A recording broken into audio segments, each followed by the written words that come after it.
introduction. I don't know if my future self wants to live up to my past self because it sounds tiring. Anyway, good morning, everyone. I really am honored to get to stand up here and talk to you guys and reflect on my time at Cairn with you. I also discovered it's really, really hard when I sat down to write this speech. I had no idea how to encapsulate 4.5 years of my life in a way that is relevant to you and not just a monologue. If you came here for a monologue, go read some Shakespeare. He's got plenty of them. So when I first came to Cairn, the thing to do with a lot of the freshmen at the time was sit down and share testimonies of, hey, how'd you get here to Cairn? How'd you show up here? And I loved hearing all those different stories. And we all came through different avenues and had different experiences and different opportunities while we were here. However, I think for almost all of us, we started in a freshman intro to theology class, and I had the infamous Tom Allen, where among arguably more important things, Tom, we also learned the art of a good dad joke. So 4 years later, this past fall, I entertained my 7th graders in most classes with dad jokes and puns. And so to stay true to my Cairn education, I really have to ask you, what did the professor tell the graduating senior? If you were my 7th graders, you kind of cross your arms and roll your eyes at me, or say some really stupid answer, but I would eventually say, well, of course the professor said, if we've taught you anything, remember your pronunciation. Be a Cairn, not a Karen.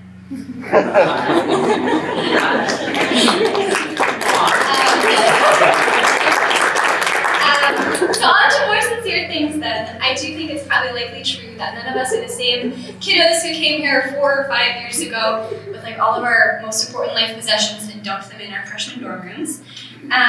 If that move-in moment was transplanted into the world of Tolkien and Lord of the Rings, our parents probably would have been Gandalf saying, you'll have a tale or two to tell when you come back. And we'd be Bilbo saying, can you promise that I will come back? To which Gandalf responds, no, but if you do, you will not be the same.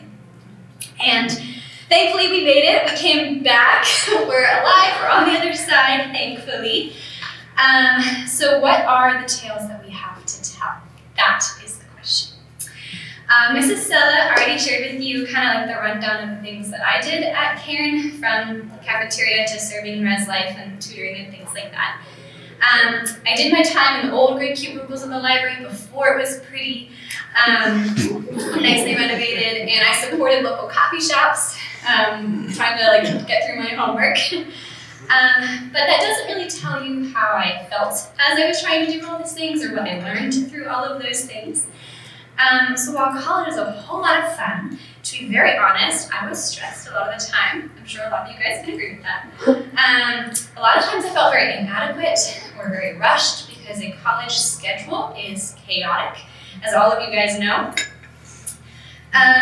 So that's what I was feeling in my bulleted list of life. I think it's kind of funny how college works, that I feel the longer you're here, the more you realize that you don't know that much. Though you are always learning new things.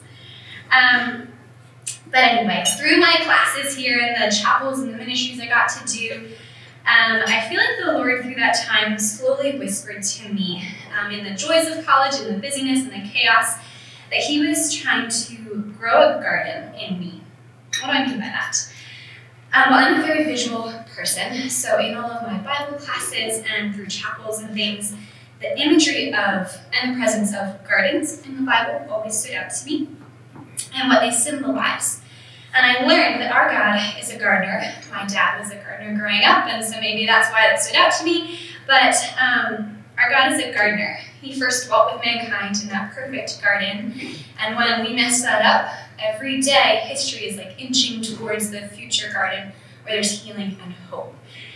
And but right now, we're in between those two gardens, and we're waiting to be fully grown and perfected. Like Katie said, we haven't figured out our lives yet. We're still waiting for that. And I know when I got to college, it felt like a giant hiatus from life. It was something I had to get through just so I could get to the other side. But freshman year also, I took an integrated life class with Dr. Mellon, and she talked about the student's calling, where being a student isn't supposed to just be preparation for your future life, but it is our life while we're here and we need to live in it.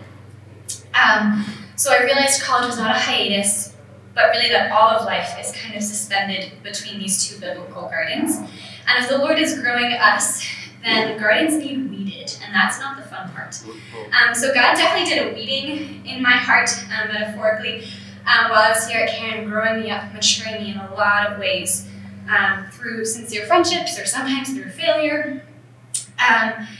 And I'm confident, or because I'm confident who our God is, I'm also confident that in all of you who are also graduating, the Lord did a weeding in your life, though his rake and trowel probably looked a little different for you.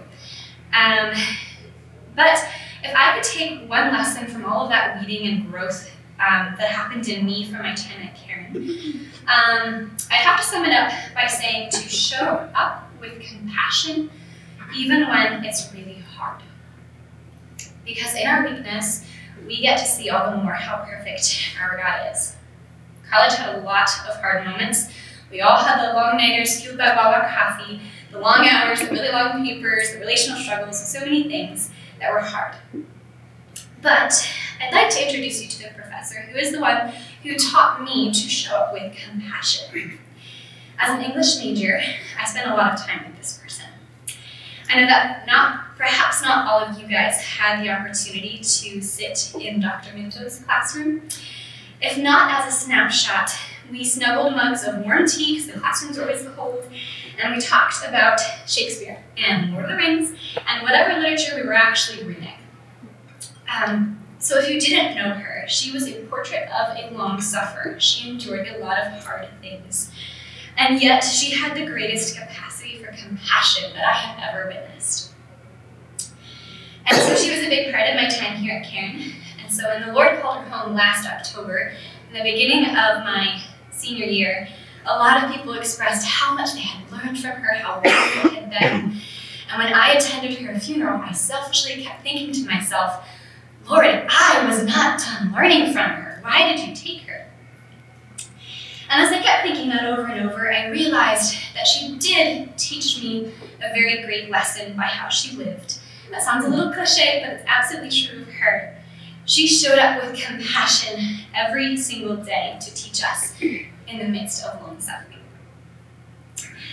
She came to class despite everyone's encouragement for her to go home and heal. If you didn't know, she had brain surgery a week before the last semester started. Many days in our class, she talked through a lot of nausea, and one day she showed up to class, she had a chemo burn on her arm, but she always wore a smile and her spirit never ever faded. I found out afterwards that teachers had walked by our classroom during class and peeked in to check on her because they couldn't talk her out of being there, so we'll take care of you anyway. So she was a teacher in her very bones, and she wasn't going to let her suffering stop her from using the gift that the Lord had entrusted her. Since I personally am entering the same profession she dedicated her life to up to the second to last day of it, her legacy has deeply impacted me in a way that can't rival all the other lessons that I've learned here. But like Dr. Minto, the Lord has used our Cairn education, for those of us who are graduating, to cultivate in each of us a gift or passion that He's given us to help Him build His kingdom. And as believers, we are also entrusted with the stewardship of the gospel, regardless of whatever field we're going into. And so since she has passed away, I have reminded myself nearly every single day, honestly, and today I'm telling it to you to encourage you to show up with compassion, even in the middle of long suffering. If Dr. Minto could do it, we can do it too. I know the majority of us are stepping into careers come January, and that'll probably be hard, so it's a great opportunity to practice. Learning curves are real and they're hard, and we're probably going to fail sometimes, but our God will exalt us through the gifts that He has given us, even when we're weak, because He has such a great compassion for us.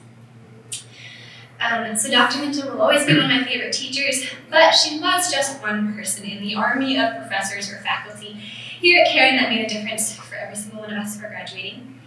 As an English major, I spent a lot of time with the faculty in the schools of ed and liberal arts and sciences, and I'm really grateful that those professors not only taught me how to write a lesson plan and how to manage kiddos, but they modeled it in their relationship with me. And I sincerely hope that you likewise have a bond with your professors when they cheered you on or sat you down and said, hey, you could do better, that we're taking with us as we leave.